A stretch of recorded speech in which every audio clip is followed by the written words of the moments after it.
Hello, আসসালামু আলাইকুম। সুপ্রিয় ১৮তম শিক্ষক নিবন্ধন পরীক্ষার্থী ভাই ও বোনেরা, আশা করি আপনারা ভালো আছেন। আপনারা নতুন শিক্ষক হতে যাচ্ছেন। তবে আপনাদের গণবিজ্ঞপ্তি অলরেডি পাবলিশ হয়েছে এবং গণবিজ্ঞপ্তিতে আবেদনের কিছু শর্ত রয়েছে। যদিও প্রত্যেকবার আমরা লক্ষ্য করেছিলাম যে গণবিজ্ঞপ্তিতে আবেদনের কিছুদিন পরে কিন্তু আপনাদের ইয়া যে ভিরোল বলা হয়, পুলিশ ভেরিফিকেশন ফর্ম সেটা পূরণ করা হতো। কিন্তু এবার একটা ভালো সিস্টেম করেছে যে গণবিজ্ঞপ্তিতে আবেদন করতে গেলে আগে আপনাকে পুলিশ ভেরিফিকেশন ফর্মটি কমপ্লিট করতে হবে।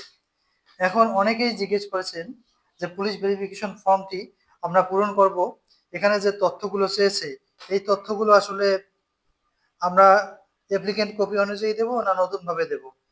এখানে কিছু গুরুত্বপূর্ণ কথা রয়েছে। যেমন মনে করেন আপনি আপনার যখন অ্যাপ্লিকেন্ট কপিটি যখন করেছিলেন, অর্থাৎ যখন আপনি নিবন্ধনের জন্য প্রথম আবেদন করেছিলেন, তখন আপনি অনার্সের সার্টিফিকেট দিয়েছিলেন। যারা অনার্সের সার্টিফিকেট দিয়েছেন তারা গণবিজ্ঞপ্তি এবং পুলিশ ভেরিফিকেশন ফর্মে মাস্টার্সের সার্টিফিকেট নতুন করে অ্যাড করবেন না। আর যারা মাস্টার্সের সার্টিফিকেট দিয়েছিলেন ওই অ্যাপ্লিকেন্ট কপিতে, তারা এখানেও মাস্টার্সের সার্টিফিকেটটি দেবেন। আর অনেকজনে বলেছেন যে আমরা যখন অ্যাপ্লিকেন্ট আবেদন করেছিলাম তখন আমরা অবিবাহিত ছিলাম, এখন আমরা বিবাহিত। তাহলে আপনারা এখন যেটা রয়েছেন সেই তথ্যটি, কারেক্ট ইনফরমেশনটি দিবেন। বিবাহিত মেরিট কথাটি অ্যাড করে দিবেন। এর পাশাপাশি আরো আমাদের কমেন্ট করেছেন যে আমি যখন আবেদন করেছিলাম তখন আমি আমার গ্রামের বাড়ির ঠিকানা দিয়েছিলাম, কিন্তু এখন আমি শহরে থাকি, অথবা এখন আমার বিয়ে হয়েছে, আমি স্বামীর বাসায় থাকি। এখন কথা হলো আমি কোন ঠিকানাটি এই ভিরোল বা পুলিশ ভেরিফিকেশন ফর্মে অ্যাড করব। এখানে আপনি অ্যাড করবেন যেখানে বর্তমান অবস্থান করেছেন সেই ঠিকানাটি দিবেন, অথবা দুই ঠিকানায় দিতে পারেন। তাহলে আপনাদের পুলিশ ভেরিফিকেশন কিন্তু দুই জায়গায় হবে। তাই ঝামেলা কমাতে চাইলে আপনারা বর্তমান যেখানে রয়েছেন এবং যেখানে থাকবেন আরো ১ বছরের মতো সেই জায়গাটি আপনি দিবেন, তাহলে ওখানে আপনার পুলিশ ভেরিফিকেশন হবে। তবে পুলিশ ভেরিফিকেশনের জন্য এমন ঠিকানা দেওয়া উচিত যেখানে আপনাকে পাশাপাশি লোকজন চিনবে, সে ধরনের একটা ঠিকানা দেওয়া উচিত। তো আশা করি আপনারা বুঝতে পারছেন ঠিকানা সম্পর্কে আর কোনো ঝামেলা থাকার কথা না।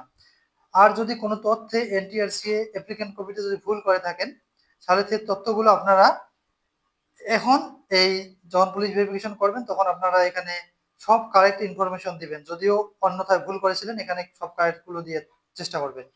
আর যাদের গণবিজ্ঞপ্তিতে আবেদনের আরো কিছু শর্ত রয়েছে, যাদের নামের বা সার্টিফিকেটে অথবা জিপিএ কোনো প্রবলেম রয়েছে, তারা এগুলো সার্টিফিকেট পাওয়ার পর সংশোধন করলে হবে।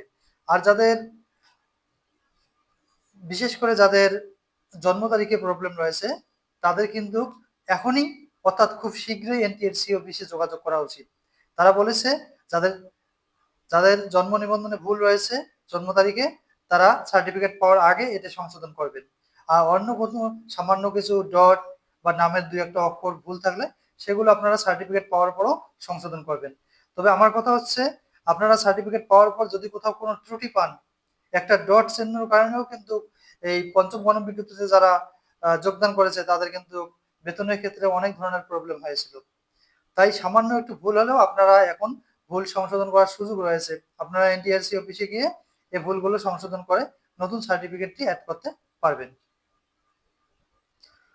তো আশা করি আপনারা বুঝতে পারছেন। আর গণবিজ্ঞপ্তিতে আবেদনের জন্য আপনারা যে চয়েস গুলো দিবেন, এই চয়েস গুলো অবশ্যই আপনারা আপনাদের উপজেলা, তারপর জেলা, তারপরে বিভাগ ভিত্তিক দেওয়ার চেষ্টা করবেন। আর যদি আপনার বাড়ির বাইরেই থাকতে হয় তাহলে অবশ্যই ভালো প্রতিষ্ঠানগুলো দেবেন। এবং মাদ্রাসা স্কুল সম্পর্কে অনেকে জানতে চেয়েছেন। আসলে মাদ্রাসা স্কুলের মধ্যে তেমন কোনো ডিফারেন্স নেই। মাদ্রাসার একজন সহকারী শিক্ষক এবং স্কুলের একজন সহকারী শিক্ষক, মাদ্রাসার একজন প্রভাষক এবং কলেজের একজন প্রভাষক, সবারই কিন্তু বেতন সেম। বেতনের মধ্যে কোনো পার্থক্য নাই। শুধু কিছু মাদ্রাসা রয়েছে যেখানে মূলত কলেজ পর্যায়ে হলে একটু বেশি সময় দিতে হয়। তবে বর্তমানে এ ধরনের আর লক্ষ্য করা যাচ্ছে না।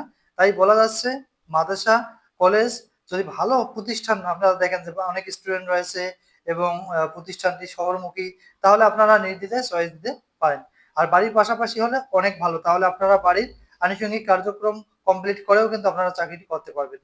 যেহেতু আপনারা জানেন যে এই চাকরিতে বেতনের সংখ্যা তুলনামূলক অন্য চাকরির চেয়ে কম, তাই বাড়ির পাশাপাশি কোনো প্রতিষ্ঠান পেলে ওখানেই প্রবেশ করাটা অনেক ভালো হবে। তো সকলের জন্য শুভকামনা রইল। আর যদি কোনো বিষয় আপনাদের জানার থাকে তাহলে আমাদের কমেন্ট করতে পারেন। ইনশাআল্লাহ আমরা কমেন্টের অ্যান্সার গুলো দেওয়ার চেষ্টা করব। আমাদের তথ্য ভালো লাগলে চ্যানেলটি সাবস্ক্রাইব করবেন। পরবর্তীতে আমরা যখন গণবিজ্ঞপ্তিতে আবেদনটি চালু হবে তখন আমরা কিভাবে আবেদন করবেন সেই সম্পূর্ণ তথ্য আমরা কম্পিউটার স্ক্রিনের মাধ্যমে দেখানোর চেষ্টা করব। তো এগুলো জানতে এবং 18তম নিবন্ধনে আরো গুরুত্বপূর্ণ কিছু তথ্য রয়েছে। আমি আরেকটু বলি যে আপনারা ব্যাংক অ্যাকাউন্ট সম্পর্কে কিছু তথ্য রয়েছে, এগুলো আমরা সামনের কোনো ভিডিওতে আলোচনা করব, যেহেতু ভিডিওটি অনেক লং হয়েছে। তো ধন্যবাদ ভিডিওটি দেখার জন্য। আসসালামু আলাইকুম।